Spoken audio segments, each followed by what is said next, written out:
Pull it down. It's too high. Now it's too low. Now it's good. Hare Krishna. Hare Krishna.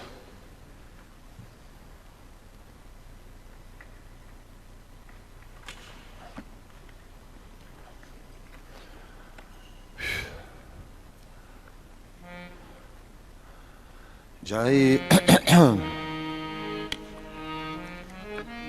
Jaya Radha Madhava Kunja Bihari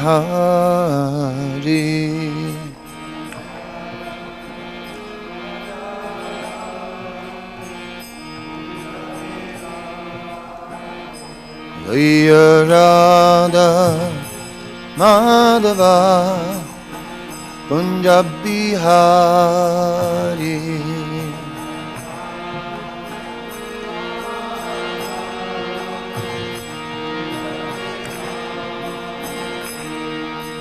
Gopidanavallabha Girivaradhari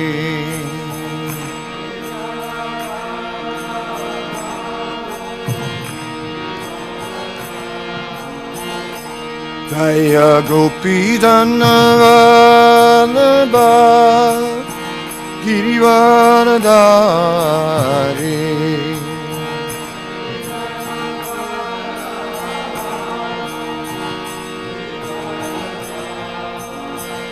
Yasodanandana Vajananaranjana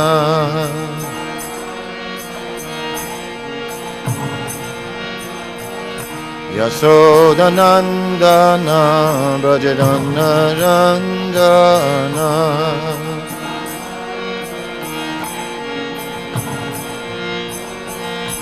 Yamuna Tira Manachari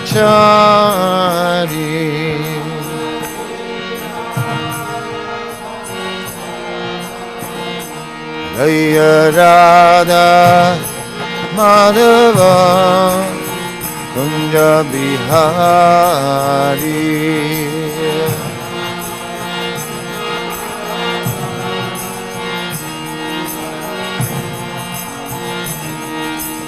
Shri Krishna Chaitanya Prabhu Nityananda Shri Advaita Gadadhar Shri Vasari Gaura Bhakta-vrinda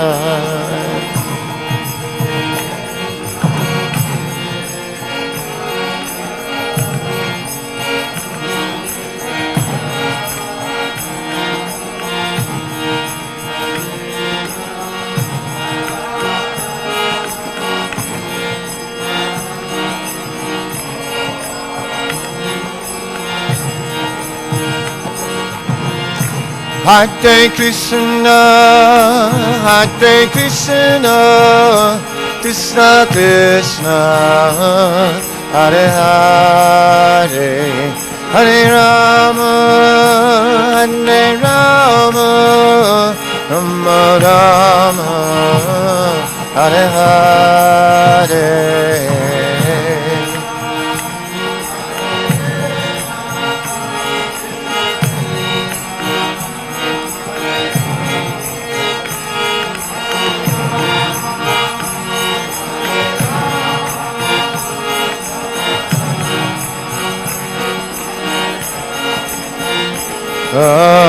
Hare Krishna, Hare Krishna, Krishna Krishna, Hare Hare, Hare Rama, Hare Rama, Rama Rama, Hare Hare.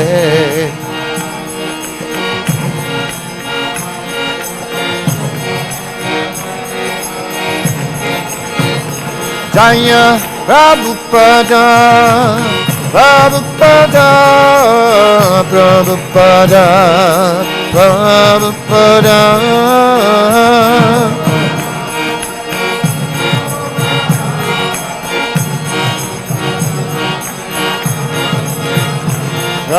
Prabhupada, Prabhupada, Prabhupada, Jaya Jaya Prabhupada.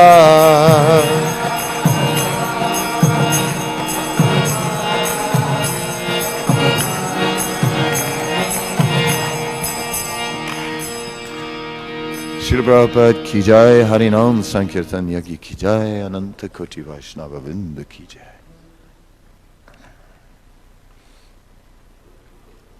Om Namo Bhagavate Vasudevaya.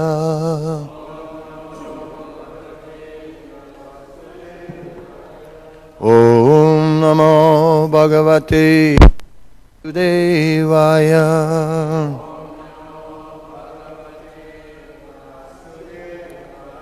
Om Namo Bhagavate Vasudevaya.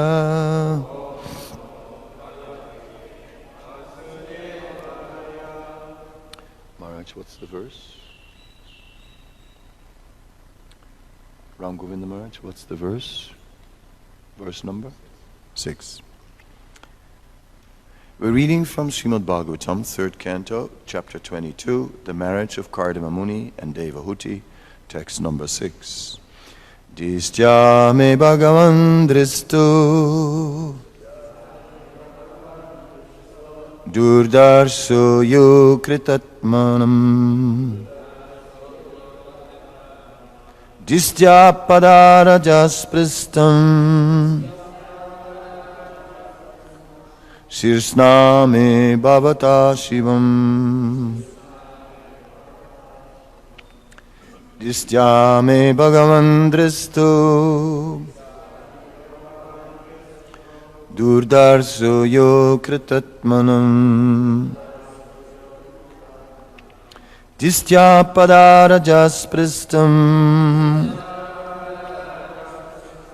Sirsna me bhavata shivam Distya me Bhagavan dristu Durdarso yo kritatmanam Distya padarajaspristam Sirsna me bhavata shivam.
Ladies,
Hare Krishna.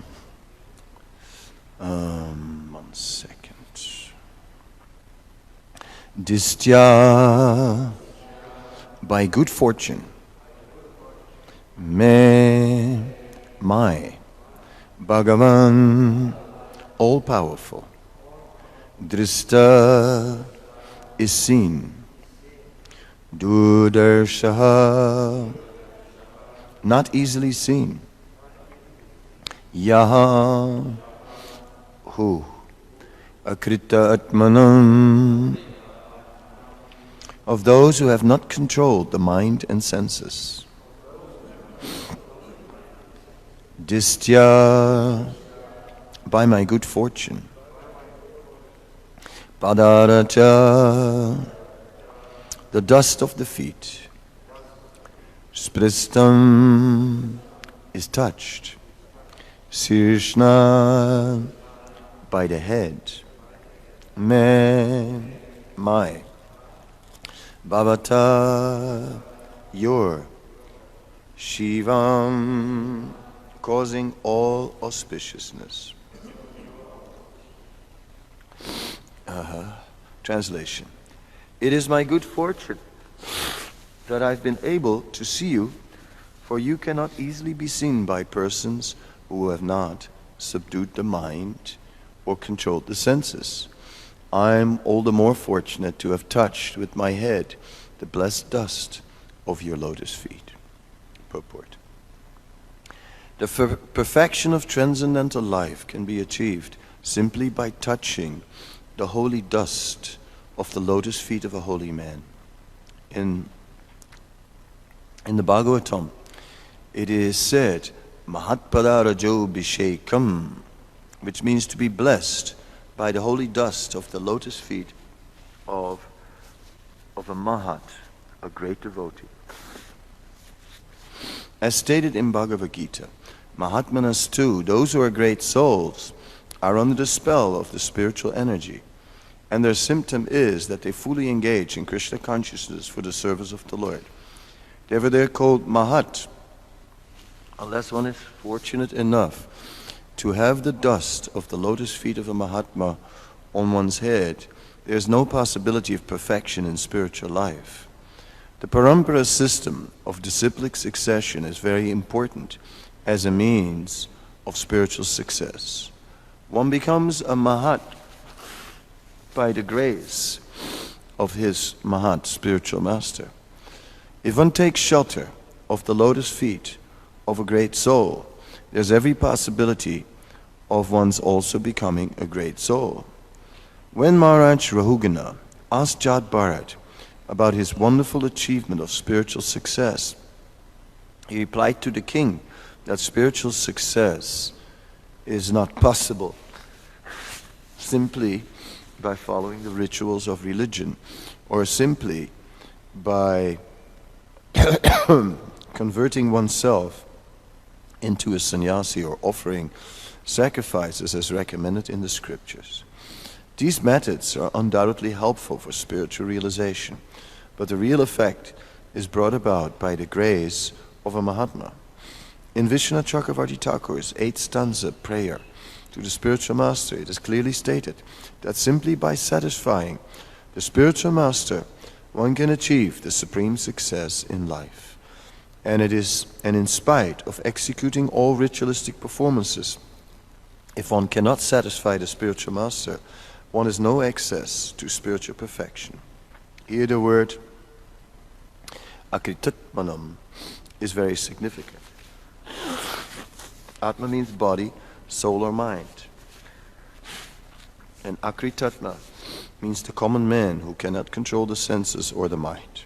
Because the common man is unable to control the senses and the mind, it is his duty to seek the shelter of a great soul or a great devotee of the Lord and just try to please him. That will make his life perfect. A common man cannot rise to the topmost stage of spiritual perfection simply by following the rituals and religious principles. He has to take shelter. Excuse me. Has to take shelter of a bona fide spiritual master and work under his direction faithfully and sincerely that he becomes perfect without a doubt. Om Jnana-timirandasya Gyananana Salakya Chakshurum Militam Yena Tasmai Shri Gurave Namaha. Shri Chaitanya Mano Bhistam Stapitam Yena Bhutale Swayam Rupa Kadamayam Dharati Swapadantikam. Shri Krishna Chaitanya Prabhu Nityananda Shri Advaita Gadadhar Srivasadi Gauravattara. Hare Krishna, Krishna Krishna, Hare Hare, Hare Rama, Rama Rama, Hare Hare. Now I got some of the sanitizer in my nose. That's what happened. So if you see me with the tissue, then you can understand why. It's possibly.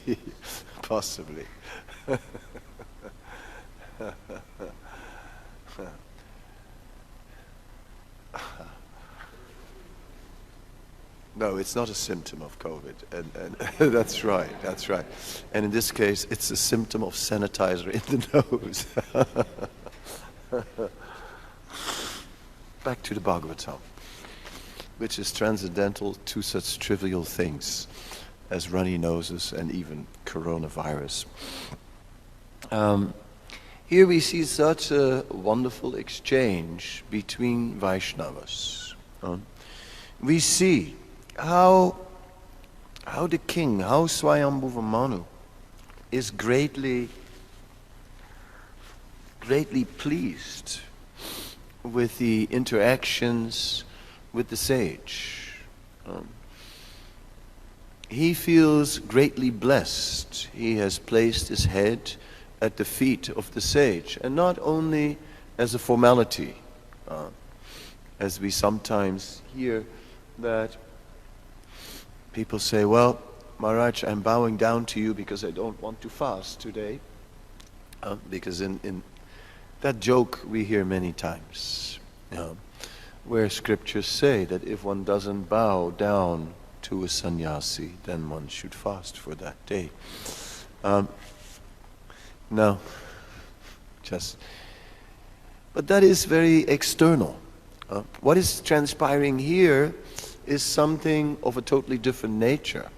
What is transpiring here is that the king is actually feeling very fortunate to have the association of the sage. The sage in turn feels very fortunate that such an exalted personality like the king has come to meet him in person.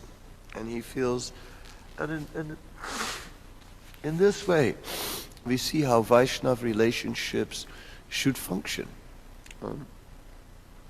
Vaishnava relationships are based on this principle of deep appreciation.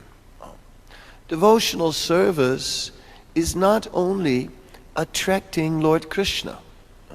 It is described that pure devotional service is Sri Krishna Akarsani, is that which attracts Krishna. But because the devotees are by nature attracted to Krishna, and therefore whatever attracts Krishna attracts the devotees. Just like Srila Prabhupada would say, Vrindavan is my home. Yes, why is Vrindavan the home of the devotees? Because Vrindavan is the home of Krishna. It is said when Krishna left for Mathura, some of the cowherd boys decided to also leave, right? Said, Vrindavan is not my home anymore. Now that Krishna has gone to Mathura, no point in being here in Vrindavan. Yes. So Vrindavan, Sri Sri Radharani Ki Jai. Vrindavan is the natural home of the Vaishnavas because it is the natural home of Krishna. Therefore, devotional service is not only Sri Krishna Akarsani, but it is also Vaishnav Akarsani. Devotional service also attracts the Vaishnavas. And the Vaishnavas, naturally, when seeing that someone is performing such nice devotional service, there will be appreciation.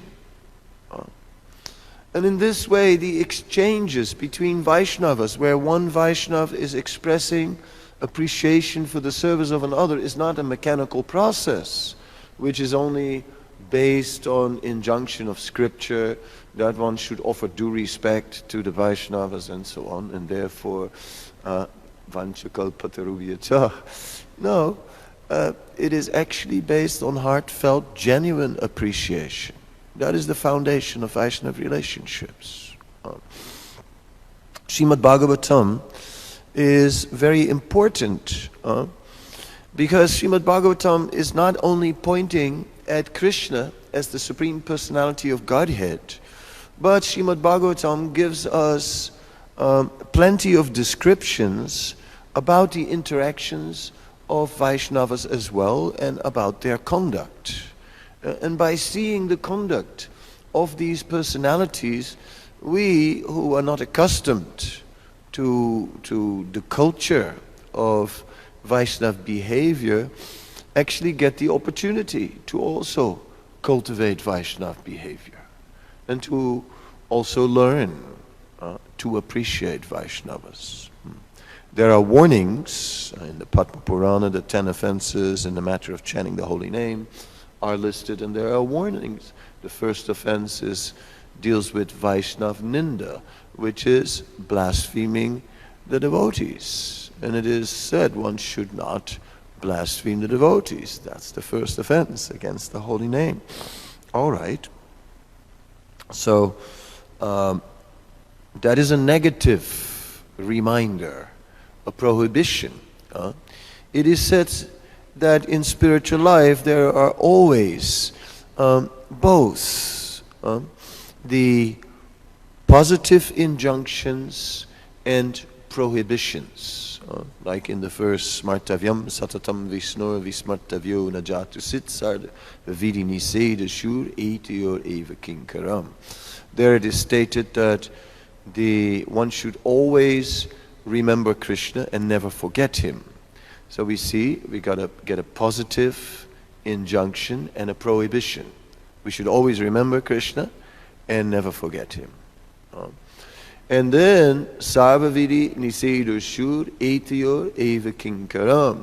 Yes, all the positive injunctions and all the prohibitions in the scripture are serving only that purpose, to always remember Krishna. And how do we always remember Krishna? In the association of devotees. Matchita matkata pranas bodhiyantas parasparam katayantas chamam nischam. Tushanticha ramanticha. It is in the association of devotees that topics of Krishna are discussed and relished. And where we appreciate these finer sentiments and these finer topics of exchanges beyond the animalistic platform. Ahar nidrabhaya metanams cha sapasubirsa samanam, that human beings are equal to animals if they only preoccupy themselves with eating, mating, sleeping, and defending. Those are the business of animals. But dharmena hina pasabirsa samana, without following a process of self-realization based on bona fide instructions of the Supreme Lord, a human being is no better than an animal. He's on the same platform. That is the one thing that distinguishes human beings. The most important principle of following religious principles, a spiritual process, is that it is meant to bring about a change of heart. One of the chapters in Srimad Bhagavatam is entitled that way, in a change of heart. This Srimad Bhagavatam can bring about a revolution in a misdirected, misguided civilization. Tat bhakvisargo janataka viplavo yasmin pratislokam abadhavati api.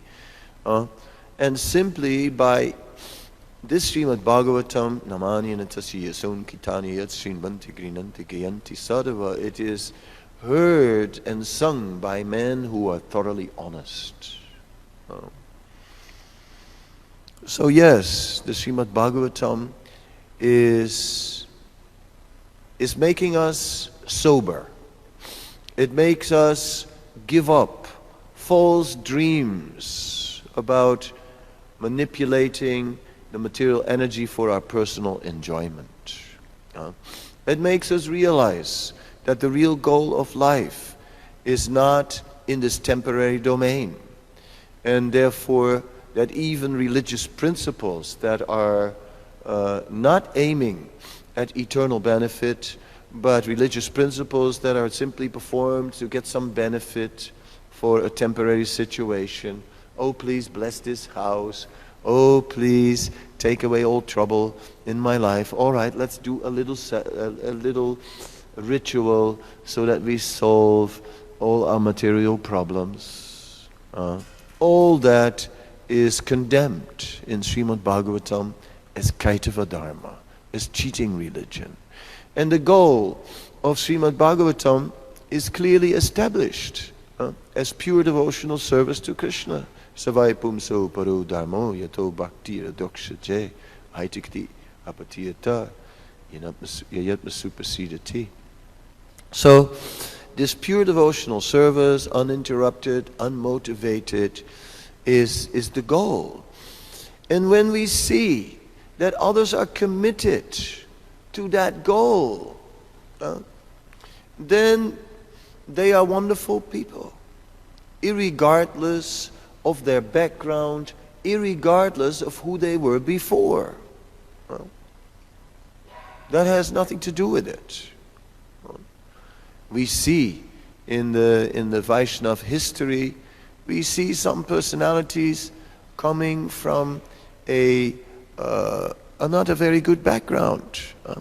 The sage Valmiki is given as an example of one who was maintaining his family by crime. That was his business. I mean, whatever way he was conducting that crime, I don't know. But he lived by crime and maintained his family by crime. He was told to stop that would entangle him in so many karmic reactions by sage Narada. Told him he would get Narada, who is most merciful, and again and again instructs various personalities. Narada asked him the question. He said, give up these sinful activities because you will have to pay for them. Then he said, what can I do? What can I do? I just don't have any other way to make money. I have to maintain my family somehow or other, and I just couldn't make money in any regular job, so I'm forced to engage in crime. And what can I do? I have to maintain my family. I said, okay. Now, you know that you're going to get all these sinful reactions for all these activities. Yes, I know, but what can I do? Now, you're doing it all for your family. Do you think that your family is ready to share in the reactions? He said, of course. I'm doing it all for them. I said, you ask them. So he went back. He asked them, and they said, oh, no. We can't share in the reactions for all these criminal activities that you are performing. No. It is your duty to maintain your family. And you have to provide for your family. That's your duty. And how you do it, that's your responsibility. No, no, no, no. We will not take any share in these reactions. Then he starts thinking to himself, this is too much. I am taking all this risk for them, and they're not even willing to share. So yes, that made him detached from the family. Then Narada continued and instructed him to chant the name of Lord Ram, which he said he couldn't do. He said, I can't chant this name. This is impossible. This is impossible. I can't chant. And then Narada Muni said, all right, don't chant the name of Ram. Chant the name Mara.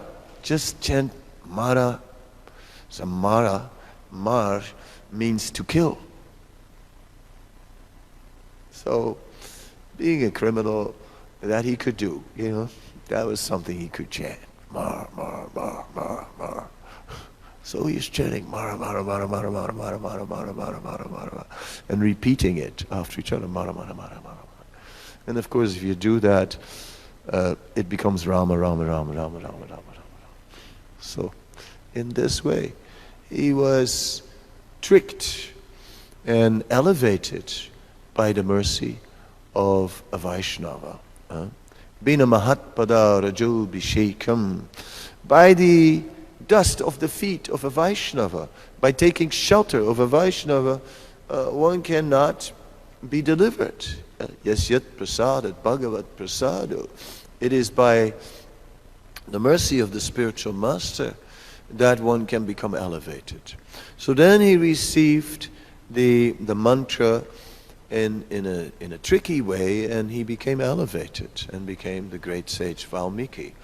Then once he was the sage Valmiki, we cannot look back anymore who he was before and say, oh, that's Valmiki. Oh, Valmiki? Oh, well, I'll tell you something about Valmiki. I mean, really, not Valmiki. I mean, what he used to do. No? Well, I've got news for you. No, that is all closed now. Whatever anyone was, whoever they were, wherever they came from, it is all irrelevant when we come to the Vaishnava platform. When we come to the Vaishnava platform, what is really relevant is what we do for Krishna. And because devotional service is active. Srila Prabhupada translated the word bhakti with devotional service, not with devotion. If we look in Sanskrit dictionaries, we oftentimes find bhakti translated as devotion. But we see that Srila Prabhupada translated the word bhakti as devotional service. That is very significant, because it points out that bhakti is active. Bhakti is not just like, oh, I feel so much love. No, the love translates into service. Yes, I feel so much love, and because I feel so much love, I want to do something. Can I do something for Krishna? Please. Can I do some service? Can I do something for his pleasure? Love translates into service. Therefore, bhakti, devotional service, which is very wonderful. And that is the key ingredient in relationships, because we see the nice service devotees are doing. We're all sitting in the community of devotees, and we're all looking at each other. What is he doing? What is he saying? How is he doing it? How is he saying it? But when we actually see, that the devotees are serving Krishna so nicely, that conquers the heart. And it is there where heartfelt relationships develop. But if we don't allow ourselves to see, if we actually block our eyes with criticism, saying, well, this Valmiki, I don't think you can trust him. He may be a devotee now, but think of what he was before. And therefore, now, therefore I think the whole Ramayana also, I'm not sure if you can trust it. One could think like this very easily. Vaishnava Jati Buddhir. When we are looking at the Vaishnava according to his material situation, his material background, Savai Narika, that is a hellish mentality. That is considered to be a hellish mentality. So, we are in this way looking at it from two perspectives. From the perspective of positive injunction and prohibition. Prohibition is, do not blaspheme the devotees. Do not find fault in the devotees.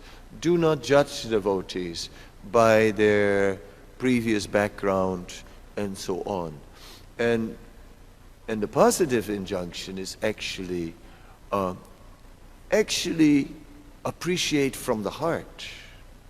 Appreciate from the heart what everyone is doing for Krishna. It is there. It is there where we can meet. Brotherhood in this world is only possible at the feet of Krishna, the Supreme Father.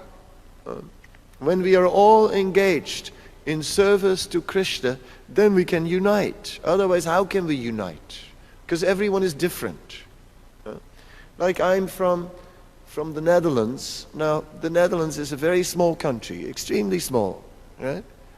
It's like a province, no bigger than that. It's like 150 kilometers by 300 kilometers. Tiny place. A little bigger than Mauritius, that's about it. At least there's one place that's smaller than Holland, right? But it's very tiny, very tiny place. And, but it's divided. Oh, it's divided.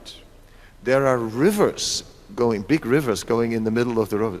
And are you from the north or are you from the south of the rivers? Now that's a big difference. First of all, I'm from the north of the rivers, by the way. Fortunately. My God, imagine, I would be from the south. That would be terrible.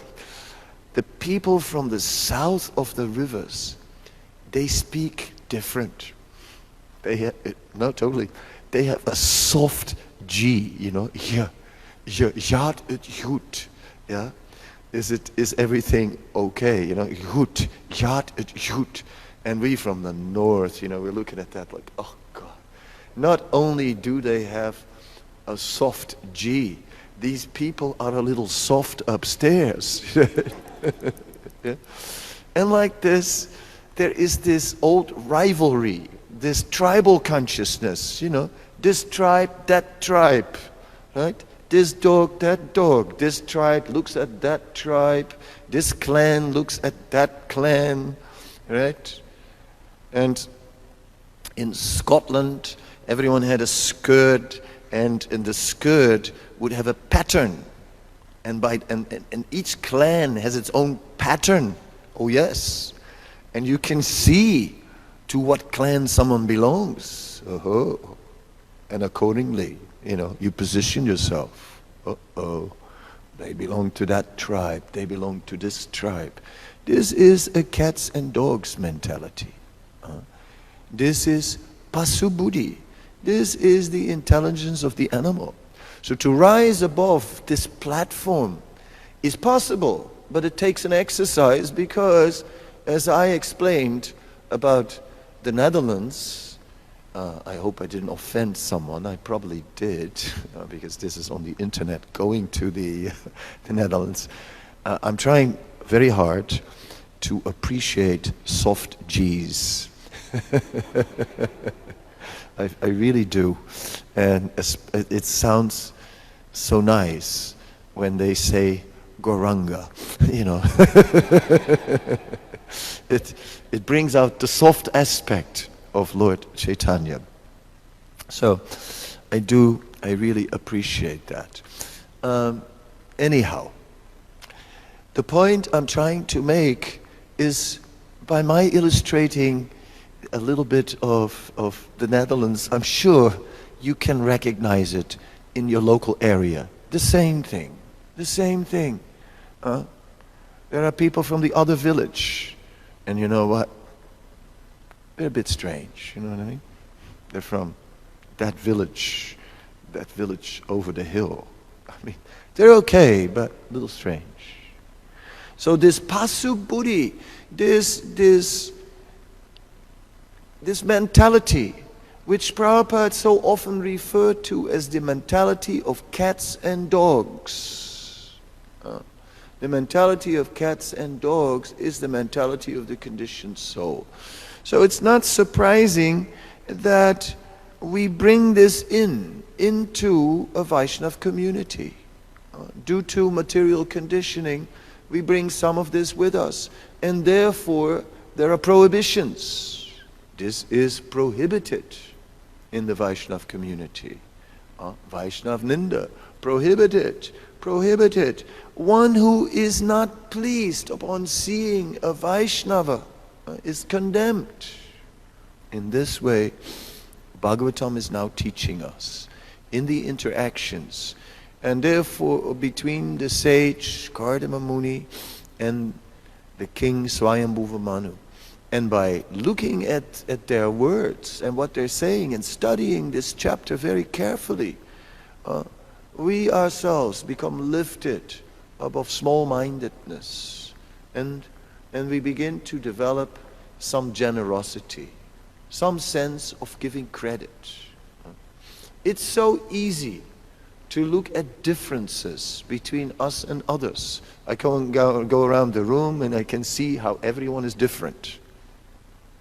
Everyone. I can find something for which they're different. Very different. And therefore, and because we're different, we have our differences. Yes? Our differences in the relationships. We have our differences in the way we view things. And therefore, our level of trust is not developing. Trust is not developing. But when we see how nicely others are serving, then we can overcome all differences. Then we become purchased. We become conquered. And Krishna is the same. He becomes purchased by devotional service. Mukti dadati bhakti na karichit. Liberation I will give you, bhakti I will not give you very easily. Why? Because by bhakti I become purchased. Yudhisthira purchased Krishna. Vasudeva Datta, he purchased Lord Chaitanya. Lord Chaitanya said, Vasudeva Datta, he has purchased me. So in this way, we must purchase Krishna by our service, purchase the Vaishnavas by our service. Therefore, when there is an enthusiastic service attitude in a Vaishnava community, then all relationships will start to work.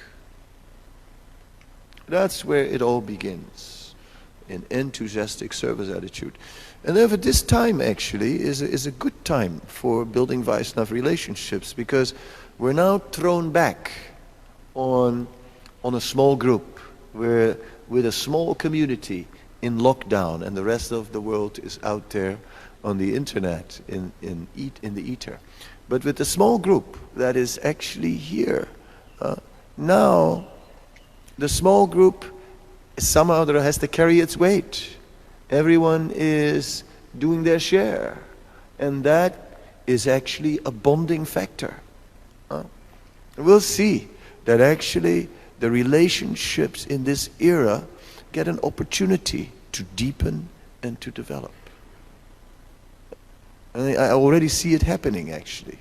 I already see it happening. So in that is our good fortune in the midst of an undesirable material situation. That is our good fortune. That now there's an opportunity for us to develop deeper Vaishnava relationships. And it is Krishna's arrangement that in the midst of these circumstances, we're just discussing this now in the Bhagavatam. That makes the Bhagavatam very, very relevant to us.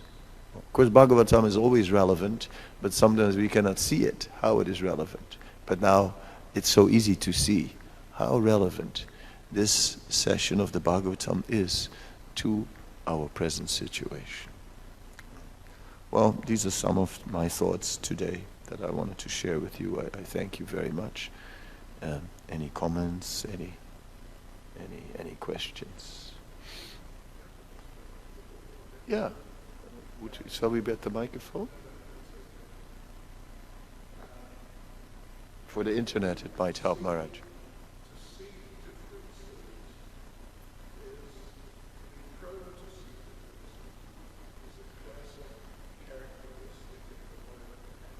Mm-hmm.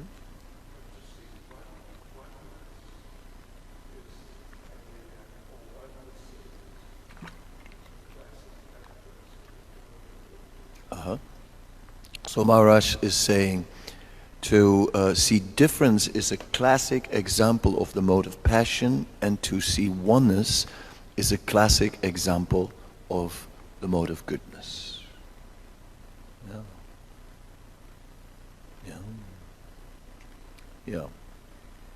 Naturally.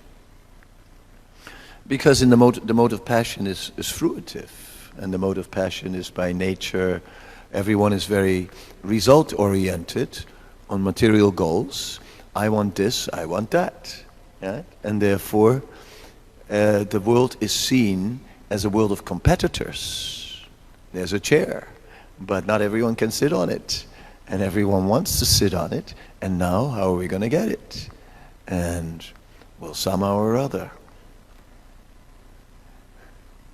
see differences and create differences.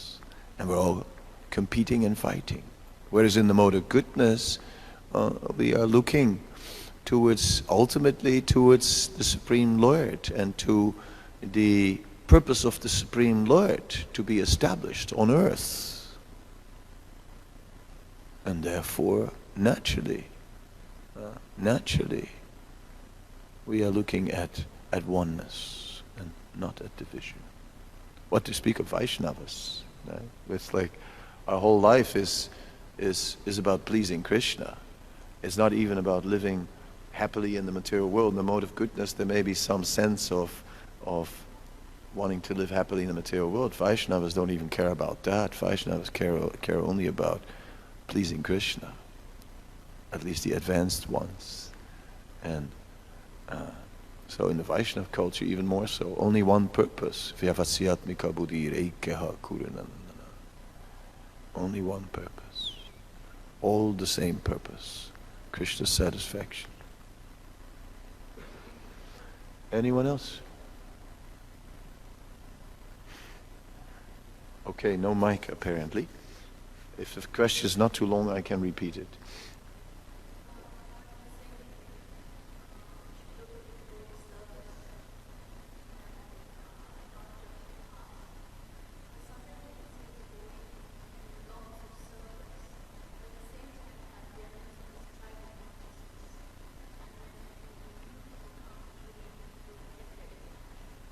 The last, I couldn't hear, in action, what was that?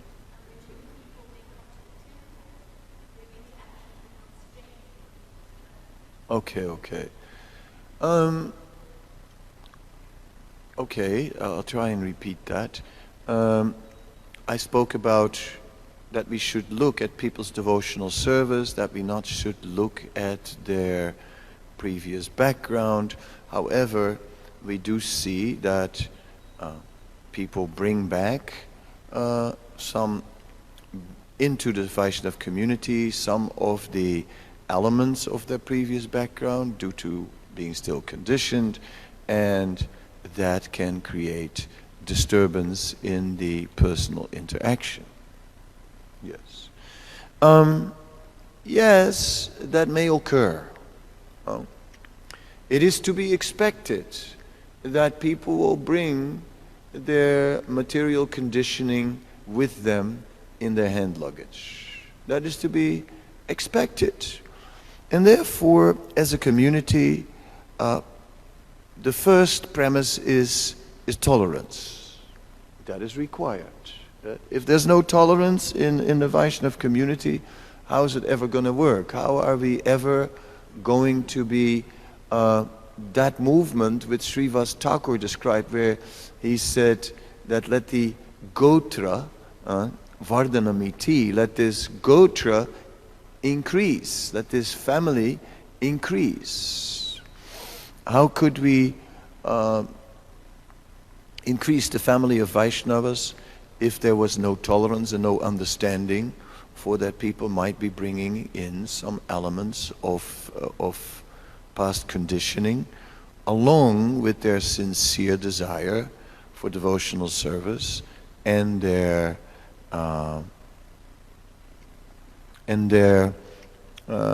service that they do.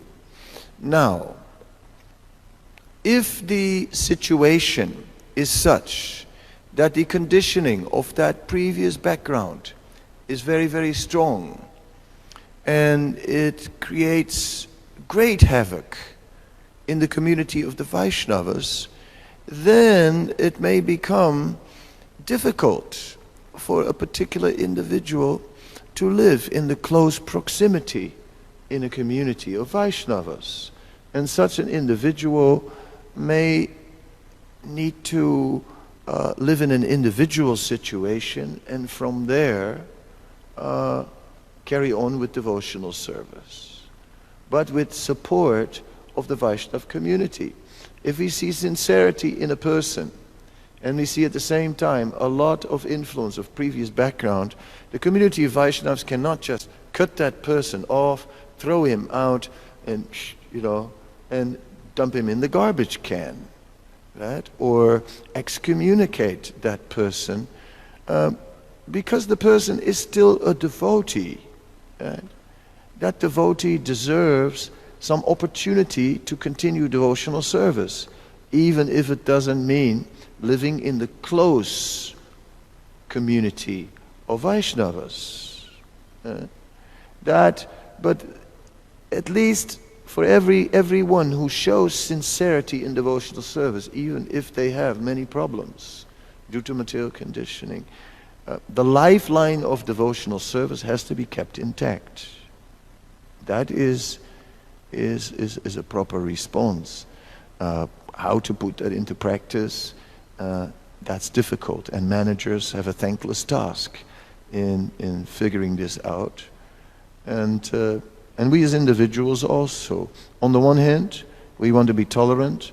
On the one hand, we want to be merciful. But how far can that go when we deal with people who bring in a lot of conditioning from the past? It can become difficult to fit them into the community of Vaishnavas who require a peaceful atmosphere in the mode of goodness. And if someone brings in a lot of ignorance and a lot of passion, what can we do? But still, we can still see devotees, even devotees with problems, still devotees. And some way or other, let's keep the connection alive for them to do some service somehow or other. That would be a compassionate and mature approach in such matters.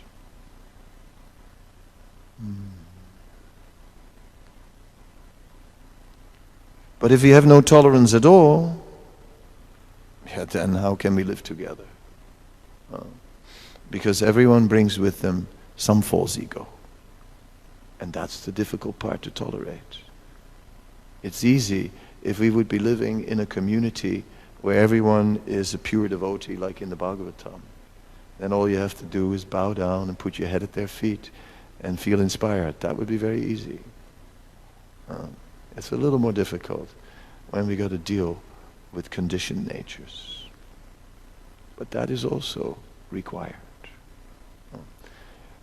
Oftentimes it's thought that the association of devotees is meant to give us inspiration. But over the years, my conclusion has been, from practical experience, that the association of devotees is not only for inspiring us, to make us feel inspired, but that it is also there for developing Trinada Pisuniche. That is also helps us to become more tolerant than a tree and more humble than a blade of grass. We have to see that also. It all comes out in the wash. Living in the community of Vaishnavas. We have to develop that also. Yeah. That was a personal footnote. Yes, Ram Vijay.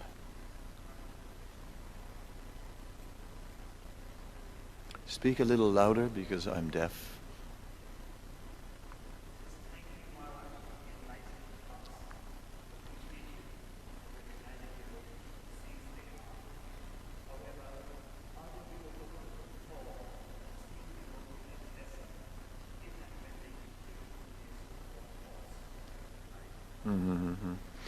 I guess the question relates a bit to the previous question. It's an extension of the previous question. How can we appreciate devotees for their saintliness, but how can we not see them as inferior when we see so many flaws?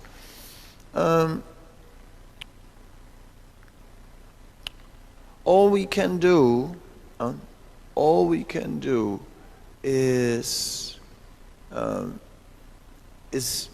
focusing on the good qualities of the devotees and focusing on our own faults. When we focus on our own shortcomings and see that I have so many shortcomings and they are all doing so much service, so much more than I am doing, so much nicer than I am doing, so much more dedication, actually, then the natural attitude will develop, which is favorable for appreciating Vaishnavas. So in this way, let us look at the good qualities of the Vaishnavas. Let us not spend too much time looking at their shortcomings. Let's look at our own shortcomings. Of course, if one is a manager and a leader who has to take decisions within the Vaishnava community, they have to sometimes objectively make a judgment and to see how to create the most beneficial situation for all involved. Like I spoke, we want to encourage a person with problems, give a person with problems an opportunity, but how to deal with the Vaishnava community when that person would upset the whole Vaishnava community, then that is a difficulty. So then some arrangement has to be made to take care of the interest of all. The interest of the community, the interest of Prabhupada's good name, the security of the society, like in this coronavirus era, questions come up. Can we let if someone comes from outside and begs for shelter, can we let them in or not? On one hand you say, well, you got to be merciful. On the other hand, you got to say, well, you got to protect the community from becoming contaminated with a virus.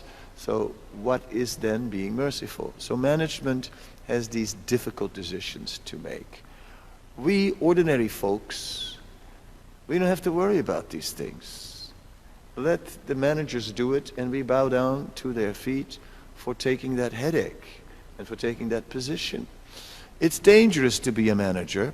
I have been in that position, and one thing I learned as a manager, that whatever decisions you take, you'd better make the right decisions, because it is not just because you wear the management hat that one is automatically absolved from all reactions to offenses.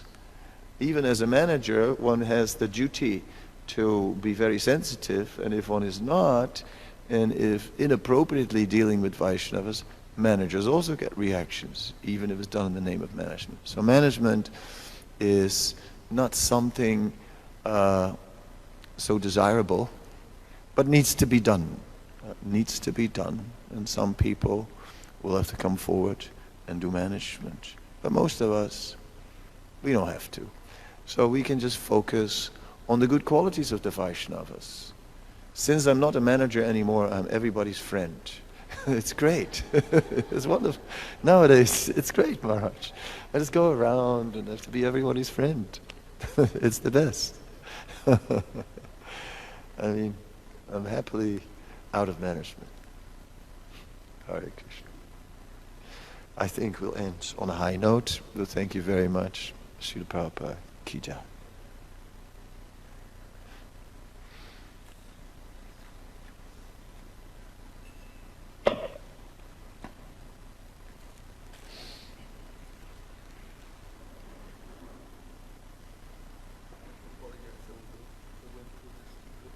What did you do? No, it's okay. Don't apologize. It just it went into my nose. And I was sitting there,